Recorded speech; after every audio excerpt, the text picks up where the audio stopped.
they're going to vote, and you don't actually know whether they're registered to vote or not. They can tell you they are, and they can tell you they may have voted for Romney or Obama in 2012, but that doesn't make it true, and a lot of people don't want to admit they voted for a losing candidate, or maybe they don't want to admit that they aren't registered to vote at all. And so random digit dialing is something that most campaigns don't do anymore. Most campaigns call directly off the voter file, because then you can actually guarantee you're speaking to someone who's actually got a chance to vote in the election.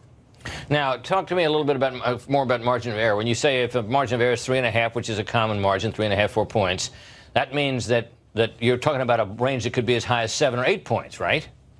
That's exactly right, and that margin of error is on each candidate's number. The margin of error is actually higher on the difference of the two candidates. It's like 1.5 times what the difference is. And so you see a number that says Hillary Clinton is winning 50 to 45. Well, she could be anywhere from 47 to 53, and Trump could be anywhere from 42 to 48. And so a margin of error means something, and it means the candidates are likely to get in that range. And that's why you might see an ABC Washington Post at +4 and somebody else at +11, because the margin would account for most of that variance. Now, we recently, one of our recent polls had Secretary Clinton up by a couple of points. And then we came along some days later. Things had happened in the interim for sure, and we had her up 7. And people looked at the two polls and they said, well, wait a minute. In the sample there, the Democrats were polled by or +2. They were 2 percentage points more than the Republicans in that poll. And when you came to the next poll where she was up 7, it was Democrats +9. So doesn't that explain the result and make it clear that it's simply because you oversampled Democrats? Well, it's a good question, and people are right to ask questions about polling, but in this case, it's not a good metric to unwind a poll. Party registration, or self-identified party registration, is not something we have a national database on. You can't tell me how many Democrats there are, or Republicans, because party registration in most states is a state of mind. Some states do make you vote in a party or register by party, but in most cases, it's an attitude. It's not a demographic.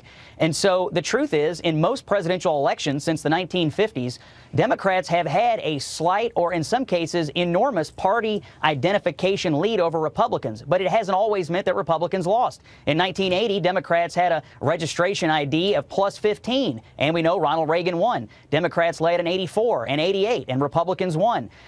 Democrats enjoyed a lead in 2000, and Bush won. It was even in 2004, but in both of Obama's elections, Democrats did also have a self-ID advantage. However, in the 2014 midterm, Brit, Republicans were R+1 nationally. So you see some fluidity in how people are determining which party they are in, and it can be affected by who they're voting for at that moment, what's in the news, and other factors that really don't have anything to do with how they're registered in their particular state.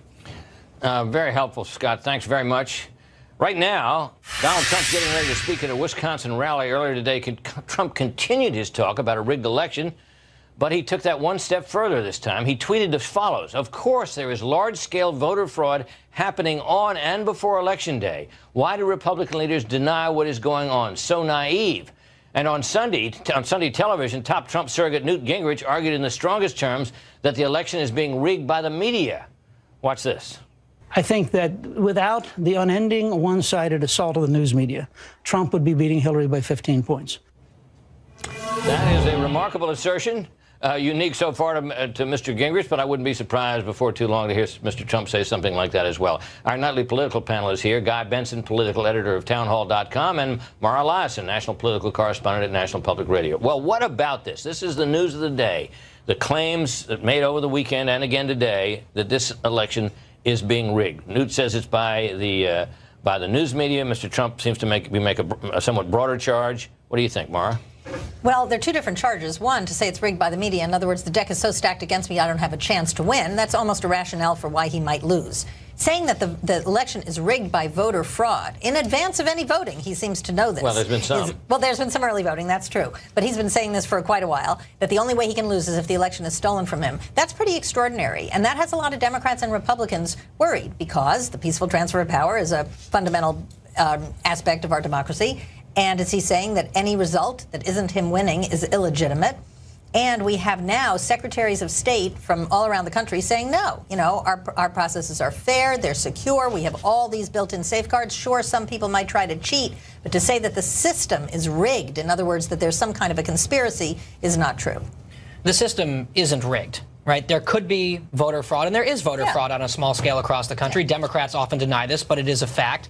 But widespread big-scale voter fraud that could tip a presidential election is an extraordinary claim, and that requires, as someone said, extraordinary evidence, which we don't have. It's probably worth discussing for a moment here exactly how the polls are operated and who operates them in these neighborhoods and districts all across the country, huge numbers.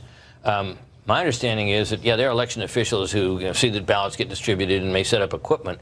But these polling places are manned by volunteers, right? Ordinary Americans. That's right. From both parties. From both parties, exactly. Right? And if you want watchers in the polling place representing your candidacy, you can have that, correct? Yes, and from both sides, which is important to point out. Remember all the poll watchers we saw that were in Florida during the Florida recount, looking over the shoulders as those ballots were being recounted and recounted? Right. Now, I do think it's a little bit interesting watching a lot of people on the left wringing their hands about how corrosive this is, what Trump is saying, all the rigged nonsense, and it is nonsense. This is undermining people's faith in the system.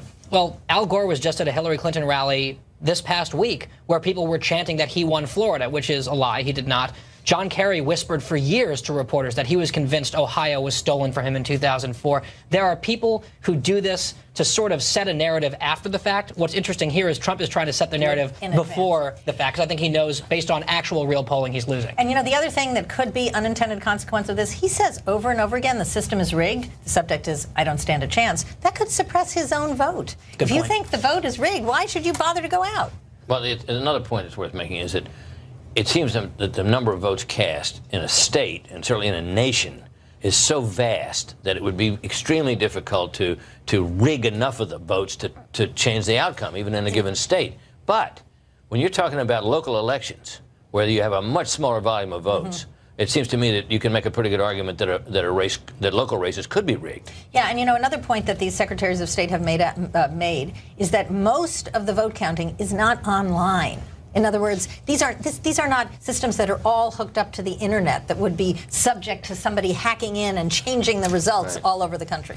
And that's why I think, in the scheme of this, it's a better argument. If you're going to choose a rigged argument, going with the media is the better. Blame the press. Now, of course, the problem with that argument is Trump's vulnerabilities and unfavorable ratings are roughly where they were back during the primaries, where Trump was being really feted with great, glowing, nonstop media coverage.